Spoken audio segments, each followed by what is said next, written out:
सांगली रिक्षा संघटनांचा आरटीओवर धडक मोर्चा निघालेला आहे। फिटनेस विलंबासाठीचे अतिरिक्त शुल्क रद्द करण्याची मागणी या ठिकाणी जोर धरते आणि या मागणी करताच हे आंदोलन करण्यात आलेले आहे। 50 रुपये अतिरिक्त शुल्क रद्द करण्याकरता मोर्चा निघालेला आहे। निर्णय मागे न घेतल्यास तीव्र आंदोलनाचा इशारा देण्यात येतोय।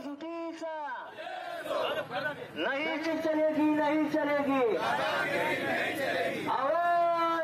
आमच्या ऑटो रिक्षा चालकांसाठी ते लाख 50,000 60,000 असं दंड प्रत्येक रिक्षा चालकाला भरायची पाळी आल्या।